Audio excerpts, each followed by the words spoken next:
তুষার ভাই, আপনাকে দিয়ে শুরু করতে চাই। সেটি হচ্ছে দুজন ছাত্র উপদেষ্টা পদত্যাগ করেছেন। পদত্যাগের আগেই গুঞ্জন ছিল, বা তারাও বলেছেন কোথা থেকে ইলেকশন করতেছেন। কোনো কিছু আপনার কাছে পরিষ্কার হয়েছে কিনা যে তারা কোথা থেকে নির্বাচন করবেন? তাদের সামনের যাত্রা কেমন হতে পারে? মাহফুজ অবশ্য এর আগে এইভাবে বলেন নাই, মানে একেবারে নির্দিষ্ট করে যে তিনি নির্বাচন করবেনই। তবে আসিফ মাহমুদ বলেছিলেন যে তিনি নির্বাচন করবেন, তার নির্বাচন ইচ্ছা আছে। তারা পদত্যাগ করেছেন, কিন্তু আমার মনে হচ্ছে এই পদত্যাগটা অত্যন্ত দেরিতে করলেন। এমনকি পদত্যাগের পরে জানানো হয়েছে যে তফসিল ঘোষণার পর তাদের পদত্যাগ কার্যকর, তফসিল ঘোষণার সাথে সাথেই। তো এরকম একটি অদ্ভুত পদত্যাগও কিন্তু বেশ মজার ব্যাপার। মানে তফসিল ঘোষণা যদি পিছিয়ে যায় ধরেন 7 দিন, তাহলে ওনারা আবার 7 দিন থাকবে, প্রোটোকলও পাবেন, সবই পাবেন। তার মানে একেবারে তফসিল ঘোষণার সাথে তারা পদ থেকে নেমেই পদযাত্রা শুরু করবেন নির্বাচনের জন্য। এই জিনিসটি সঠিক হয় নাই। সাধারণত মানুষ এই বিষয়গুলিকে স্বাভাবিকভাবে দেখে না। তারা মনে করে যে ক্ষমতার শেষ বিন্দু পর্যন্ত উপভোগ করে তারপরে তারা আবার নতুন ভাবে ক্ষমতার জন্য এসে দাঁড়িয়েছেন। তো আমার কাছে মনে হচ্ছে যে রাজনৈতিকভাবে তারা আরো উপকৃত হতেন যদি আরেকটু আগে সময় পেতেন। যেমন নাহিদ পদত্যাগ করেছিলেন, তাতে করে তাদের দুটি সুবিধা হতো। একটি হলো তারা একটা আস্থা ও বিশ্বাস তৈরি করতে পারতেন যে তারা শুধু ক্ষমতার জন্য করছেন না, তারা আসলে ক্ষমতা ছেড়ে দিয়ে রাজনীতিতে আসলেন, যেটা নাহিদ করেছে। আর আরেকটি হতো যে তাদের সঙ্গে জনগণের সম্পর্ক অনেক দ্রুত তৈরি হতো। এখন তারা এলাকায় যাবেন, আগে তো তারা প্রোটোকল ছাড়া, অ্যাপয়েন্টমেন্ট ছাড়া তারা তো মুভ করেন নাই, কিন্তু এখন তো তারা যাবেন একেবারে সাধারণ মানুষ হয়ে, সাধারণ মানুষের কাছে। ফলে এই কাজটা আর আগে থেকে করলে ভালো হতো। তবে এটা তো নতুন প্রজন্ম, তারা নতুন প্রজন্মের মানুষ, তারা হয়তো এইভাবেই ভবিষ্যতে নির্বাচন করবেন, বা এটাই হয়তো তাদের রাজনীতি। তাদের গন্তব্য কি? তাই এনসিপি তে যেতে পারেন, না কি হতে পারে? স্বতন্ত্র, না বিএনপি তে যাবেন? প্রথম গন্তব্য হচ্ছে তারা নির্বাচন করবেন, এই কথা তো তারা বলেছেন। দ্বিতীয় গন্তব্য হচ্ছে তারা নিজেদেরকে রাজনীতিবিদ হিসেবে প্রতিষ্ঠা করতে চান। আর তৃতীয় গন্তব্য হচ্ছে তারা কোন দলে যাবেন। হিসাব ঠিক মতো হলে তো এনসিপিতেই যাওয়া উচিত, কিন্তু এনসিপিতে তারা যাবেন কি না এই বিষয়ে দ্বিধাদ্বন্দ্ব আমরা তাদের কথার মধ্যেই লক্ষ্য করি। আবার ওই 2 আসনে প্রার্থী দেয়নি এনসিপি। হ্যাঁ, তারা দেন নাই, কারণ জায়গাটা খালি রেখেছেন। তারা হয়তো আশা করছেন যে এরা যদি দাঁড়ান তাহলে তাদের প্রতি একটা সম্মান হয়তো তারা জানাবেন, কারণ তারা তো তরুণদের প্রতিনিধি হিসেবে উপদেষ্টা হয়েছিলেন। কিন্তু ভুল হবে যদি কোনো বৃহৎ দল, সেটা জামাতে ইসলাম হোক কিংবা বিএনপি হোক অথবা অন্য কোনো দল হোক, তাদেরকে ওই দলের ব্যানার অফার করে। এটা করলে তাদের জন্য ভুল হবে যারা পদত্যাগ করেছেন, আর ওই দলের জন্য ভুল হবে। দলকে মনে হবে যে তারা উপদেষ্টাদেরকে দ্রুত নিয়ে এক ধরনের সুবিধা পাওয়ার চেষ্টা করছেন, মানে দুর্বল মনে হবে দলগুলিকে যদি তারা এককভাবে তাদেরকে নিয়ে নেন, কারোর সাথে অ্যালায়েন্স না করে শুধু এই দুজনকে টেনে নেন তা কারো কাছে, তাহলে মনে হবে যে তারা আসলে এক ধরনের দুর্বলতা রয়েছে তাদের। আর যদি মানে তারা নিজেরাই যান, তাহলে তাদের জন্য নিজেরা গেলে তো তাদেরকে পছন্দ করে গিয়ে চাইতে হবে, সেই চাওয়ার জায়গাটি আবার তাদেরকে দুর্বল মনে হবে। মানে নিজেরা হারিয়ে যাওয়ার নিজেদের জেতার অবস্থা নাই, তাদেরকে এখন ওই পুরনো রাজনীতির আশ্রয়ে থেকে জেতার চেষ্টা করতে হচ্ছে। তাদের গেলে নতুন দলে যেতে হবে যদি তারা যান, তাদের কথার যে গুরুত্ব সেটা রক্ষা করার জন্য। কিন্তু ধরেন এখন যদি তারা বিএনপি অথবা জামাতে যান, তাহলে তাদের জন্মের আগে রাজনৈতিক দলে যাচ্ছেন কেন? এই কারণে যে ওই দলগুলি শক্তিশালী, এবং জামাত তো নিতে পারে না আসলে এইভাবে। জামাত তো এইভাবে সদস্য নিতে পারে না, হয়তো প্রার্থী নিতে পারবে, আমরা জানি না, কিন্তু জামাত তো তাদেরকে সদস্য করতে পারবে না, তাদের দলে এইভাবে সদস্য হওয়ার নিয়ম নাই। কিন্তু যেটি ঘটবে সেটা হলো তারা যদি পুরনো রাজনৈতিক দলের আশ্রয়ে যান, তাহলে নতুন বন্দোবস্তের কথা বলেছিলেন সেটা ভুল হয়ে যাবে।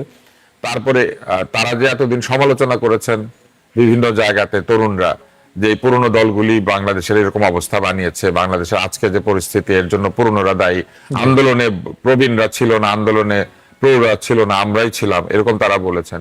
এই সব দূর হয়ে যাবে। মনে হবে যে শেষ পর্যন্ত তারা টাইটানিকে উঠে পড়লেন, কারণ টাইটানিকই সবচেয়ে বড় জাহাজ।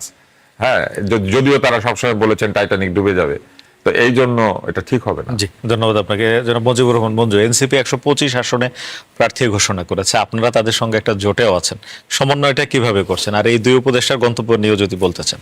2 উপদেষ্টার ব্যাপারে আমি যেটা বলি যে মানে পদত্যাগ করেছেন, এটা আমি সাধুবাদ জানাই প্রথমত।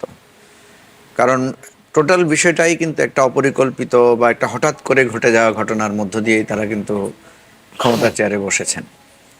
এখন তারা যে এই চেয়ার ছেড়ে এসে রাজনীতিতে আবার নামছেন, রাজনীতির কঠিন জায়গায় এসে আবার দাঁড়াচ্ছেন, এটা আমি মনে করি, আমি তাদেরকে ওয়েলকাম করি। দেখেন, তুষার ভাই যে দৃষ্টি থেকে দেখেছেন, এটা আমি মনে করি সঠিক, একটা অভিভাবকত্ব সুলভ জায়গা থেকে। কিন্তু আপনি যদি ওই দিক থেকে দেখেন যে বাংলাদেশের, কারণ তাদের তো নির্বাচনে খুব ভালো অনেক বড় অফার আছে, বিষয়টা এমন না। তারা চাইলে আরো 2 মাস কিন্তু এই উপদেষ্টা পদে থাকতে পারতেন, মানে ক্ষমতা ভোগ করার সুযোগ ক্ষমতা আছে ভোগ আর। করার সুযোগ আছে। বা ক্ষমতায় থাকার, ক্ষমতা ভোগ তো 2 ধরনের হতে পারে, একটা কর্তৃত্ব থাকা, মানে দায়িত্বে থাকার সুযোগ আছে। দায়িত্বে থাকার সুযোগ আছে। তো সেটাকে তারা যে মানে অতিক্রম করে আবার কঠিনের বেছে নিলাম, সেই পথে যে আসলেন, এই জন্য তাদেরকে স্বাগত। দ্বিতীয় হচ্ছে যে তারা কোথায় যাবেন। আমি মনে করি যে প্রথমত হয়তো আসিফ চেষ্টা করবেন স্বতন্ত্র থাকার জন্য, স্বতন্ত্র আকারে ইলেকশন করার জন্য, এবং যদি হতে পারে, এমন হতে পারে আমাদের জোটেও আসতে পারেন বা এনসিপি সাথে আসতে পারেন। মাহফুজের বিষয়টা, মাহফুজ যেহেতু আগেও একটা মানে দলের উপদেষ্টা আকারে ছিলেন, উপদেষ্টা ক্যাটাগরিতে ছিলেন, আমার কাছে মনে হয় যে মাহফুজেরও ঘুরে ফিরে এনসিপিতে আসা উচিত, কারণ অন্য কোনো রাজনৈতিক দলে যাওয়ার তো বাস্তবতা নাই। এবং নতুন রাজনীতির যে কথা আমরা বারবার বলছি, যে নতুন রাজনৈতিক বন্দোবস্ত বিনির্মাণের কাজটা কিন্তু এখনো শুরুই করা যায় নাই। কারণ আমরা বললাম তো, আমরা প্রতিদিনকার একটা ব্যস্ত মানে সংগ্রামের মধ্য দিয়ে সময়টা কেটে গেছে। ফলে যতই সমালোচনা হোক, আমি আমি আমরা প্রত্যাশা করি যে তারা এসে তাদের সমালোচনাগুলোর জবাব দিবেন।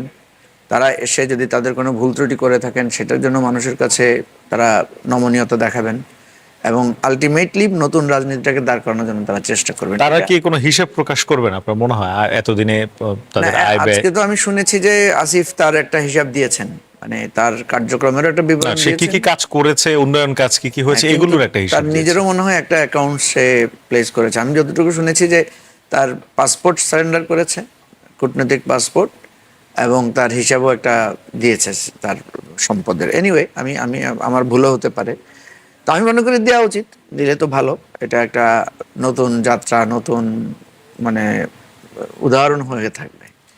আর আপনি যে 125 আসনে প্রার্থী 125 দিয়েছে। আসনের কথা, আমরা কিন্তু এর আগে 108 আসনে প্রার্থী দিয়েছি, আচ্ছা, আর এনসিপি 125 আসনে আজকে প্রার্থী দিয়েছে।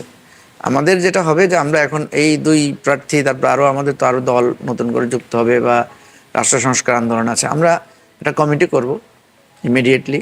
কমিটি করে তারাই যাচাই বাছাই করে এক ধরনের সমন্বিত একটা জোটগত তারপরে আপনাদের এই 3 দলের বাইরে আরো দল আপনাদের সাথে আরো দল, নানা ধরনের আলোচনা আছে, আগে থেকে আলোচনা ছিল। তো আমরা আশা করছি যে জোটের পরিসর বাড়তে পারে আর কি। জোটের পরিসর বাস করে। আমি আব্দুল নুর তুষার আপনার কাছে জানতে চাই, এই তফসিলের পর্যন্ত হচ্ছে পদত্যাগ তফসিলের সাথে সাথে কার্যকর হবে, এটা কি যে তফসিল ঘোষণা হলে দেশের আইন শৃঙ্খলা পরিস্থিতি বা দেশের পরিস্থিতি একটু অন্যরকম হবে, এরকম কোনো হিসাব করছেন কি ওনারা, যে ওনাদের এখন প্রটোকল আছে আর তফসিল ঘোষণা হলে একটু পরিস্থিতি অন্যরকম হতে পারে?